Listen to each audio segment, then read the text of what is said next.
আচ্ছা, তাহলে আজকের আলোচনাটা শুরু করা যাক। আমরা যা দেখছি, মানে বিভিন্ন সূত্র থেকে যা জানা যাচ্ছে, মোবাইল ফোনের একটা দারুণ লম্বা যাত্রার গল্প কিন্তু এটা। একদম। সেই 1973 সালের প্রথম কল থেকে শুরু করে। হ্যাঁ, একেবারে 2025 বা তার পরেও কি হতে পারে সেই পর্যন্ত। হুম। আমাদের লক্ষ্যটা হলো, মানে কিভাবে ওই প্রায় 2.5 পাউন্ড ওজনের একটা ইট থেকে আজকের দিনের এই পকেটের সুপার কম্পিউটার পর্যন্ত আমরা পৌঁছলাম, তার মূল মোড়গুলো একটু ছুঁয়ে যাওয়া আর কি। ঠিক। আর এই যাত্রাপথে আমরা তো প্রযুক্তির প্রজন্মগুলো দেখবই, 1G থেকে 5G বা তার পরেও কি আসছে। হ্যাঁ, আর সেই আইকনিক ফোনগুলো, মানে যেগুলো ইতিহাস তৈরি করেছে। অবশ্যই। আর সেই সব ছোট ছোট কিন্তু গুরুত্বপূর্ণ উদ্ভাবন যা আজকের এই মোবাইল অভিজ্ঞতাটাকে সম্ভব করেছে। শুরুটা কিন্তু বেশ ইন্টারেস্টিং। 1973 সাল, মটোরোলার মার্টিন কুপার, তাই না? হ্যাঁ, উনি প্রথম মোবাইল কলটা করেন একটা ডাইনাট্যাক প্রোটোটাইপ দিয়ে। ফোনটার ওজন ছিল কিন্তু মারাত্মক, প্রায় 1 কেজিরও বেশি। উফ, ভাবা যায়। আর ব্যাটারি মাত্র 30 মিনিট চলত। হ্যাঁ, আর যখন ওটা বাজারে এলো, মানে 1983 সালে, দামটাও তো ছিল অসাধারণ, প্রায় $4,000। আজকের দিনে প্রায় $11,000 মতো। ওটা ছিল 1G যুগ, মানে first generation, analogue voice call, তেমন বিশেষ কিছু না। আসল খেলাটা শুরু হলো আসলে 1991 সালে 2G আসার পর। 2G মানে ডিজিটাল কলিং। হ্যাঁ, ডিজিটাল, মানে আওয়াজটা পরিষ্কার হলো, একটু নিরাপত্তাও বাড়ল, আর সবচেয়ে বড় ব্যাপার হলো SMS, টেক্সট মেসেজ। ও হ্যাঁ, SMS তো একটা বিপ্লব ছিল, আর সিম কার্ডও তো তখনই আসে। ঠিক, সিম কার্ডও 2Gর সাথে। নোকিয়া 3310-এর মতো ফোনগুলো তো কিংবদন্তি, অথবা মোটোরোলা স্টারট্যাক, প্রথম ফ্লিপ ফোন, এই সময়েরই সব। কিন্তু ইন্টারনেট, ওটা তো তখনও মোবাইলে সেভাবে আসেনি, তাই না? না, তখনও আসেনি। সেটার জন্য অপেক্ষা করতে হলো 2000 সাল পর্যন্ত, যখন এলো 3G। 3G, এইবার তাহলে মোবাইল ইন্টারনেট। একদম।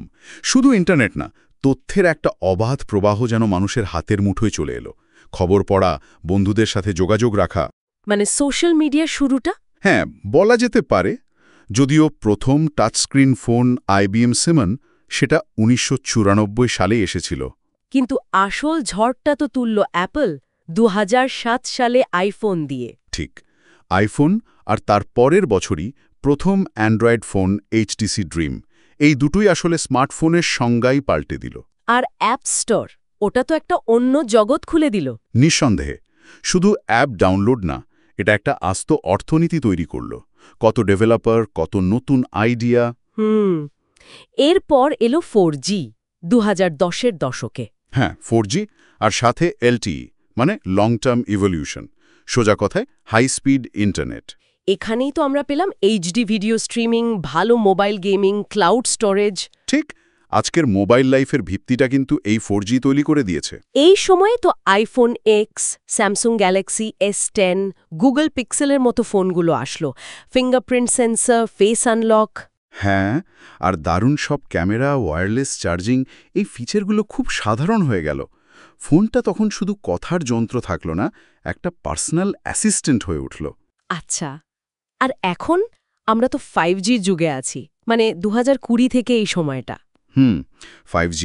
অনেকে ভাবে এটা শুধু ফাস্ট ইন্টারনেট, কিন্তু এর আসল ক্ষমতাটা অন্য জায়গায়। কোথায়? এর অবিশ্বাস্য কম ল্যাটেন্সি, মানে ডেটা আদান প্রদানে প্রায় কোনো ডিলে নেই। এই কম ল্যাটেন্সি মানে সাধারণ মানুষের জন্য এর সুবিধাটা কি? ধরুন রিমোট সার্জারি, যেখানে ডাক্তার অনেক দূরে বসে রোবট দিয়ে অপারেশন করছেন, অথবা ধরুন চালকবিহীন গাড়িগুলো একে অপরের সাথে ইনস্ট্যান্টলি কথা বলছে। ও আচ্ছা, মানে রিয়েল টাইম কমিউনিকেশন। একদম। এগুলো 5G ছাড়া খুব কঠিন। এছাড়াও অগমেন্টেড রিয়ালিটি বা ভার্চুয়াল রিয়ালিটি, এগুলোর অভিজ্ঞতাও আরও অনেক ভালো হবে 5Gতে। এই সময় আমরা ফোল্ডেবল ফোনও দেখছি, স্যামসাং জেড ফোল্ড যেমন। হ্যাঁ, ফোল্ডেবল ডিসপ্লেও একটা বড় ব্যাপার। আর ফোনে AI ফিচার, যেমন পিক্সেলের ম্যাজিক ইরেজার, ছবি থেকে যা ইচ্ছা মুছে ফেলা যায়। ঠিক, আর্টিফিশিয়াল ইন্টেলিজেন্স ফোনে আরও বেশি ইন্টিগ্রেটেড হচ্ছে। এমনকি আইফোন 14 থেকে তো স্যাটেলাইট কমিউনিকেশনও শুরু হলো ইমার্জেন্সি মেসেজের জন্য, যেটা খুব দরকারি হতে পারে। অবশ্যই জীবন বাঁচানোর মতো ফিচার। তাহলে 2025 বা তারপরে কি আসছে বলে মনে হচ্ছে? আমাদের সূত্রগুলো কি বলছে? একটা বড় জিনিস হতে চলেছে এআই অন ডিভাইস, মানে ফোন নিজেই খুব পাওয়ারফুল এআই প্রসেসিং করবে আপনার ডেটা ক্লাউডে না পাঠিয়ে। তাতে সুবিধে কি? ফোন আপনাকে আরও পার্সোনালাইজড সার্ভিস দেবে, মানে আপনার প্রয়োজনগুলো আরও ভালো বুঝবে আর আপনার তথ্যের গোপনীয়তাও বাড়বে। ইন্টারেস্টিং। আর ডিসপ্লে টেকনোলজিতে নতুন কিছু? হ্যাঁ, রোল করা যায় বা গোটানো যায় এমন ডিসপ্লে আসতে পারে। আর হয়তো এআর গ্লাস, যেটা ফোনের সাথে খুব সহজে কানেক্ট হবে। মানে গুগল গ্লাসের মতো কিছু, কিন্তু আরও উন্নত। হ্যাঁ, সেরকমই ভাবা হচ্ছে। হয়তো আইফোন 17 বা গ্যালাক্সি ফোল্ড 7-এ আমরা এগুলোর দেখা পাব। তাহলে পুরো জার্নিটা যদি এক লাইনে বলি, 1Gর সাধারণ কথা বলা থেকে 2Gর SMS, 3Gর ইন্টারনেট, 4Gর অ্যাপস আর স্ট্রিমিং হয়ে এখন 5G আর ভবিষ্যতের এআই যুগ। প্রায় 50 বছরে এই ছোট্ট যন্ত্রটা আমাদের জীবনযাত্রাকে, এমনকি পৃথিবীটাকে দেখার ভঙ্গিটাই পাল্টে দিয়েছে। ঠিক তাই। আর প্রযুক্তিটা শুধু দ্রুত হচ্ছে না, এটা অনেক বেশি স্মার্ট হচ্ছে, বুদ্ধিমান হচ্ছে আর আমাদের জীবনের সাথে আরও গভীরভাবে জড়িয়ে যাচ্ছে, এমনভাবে যে আমরা হয়তো আলাদা করে ভাবিও না। একদম। আজকের মতো আলোচনা তাহলে এখানেই শেষ করি। আচ্ছা। তবে শেষে একটা প্রশ্ন রেখে যাই সবার ভাবনার জন্য। মোবাইল প্রযুক্তির পরবর্তী এমন কোন বড় উদ্ভাবন আসতে পারে যার কথা হয়তো আমরা আজকের আলোচনায় আনিনি বা আমাদের সূত্রগুলোও বলছে না, যেটা আমরা এখনো হয়তো কল্পনাও করতে পারছি না?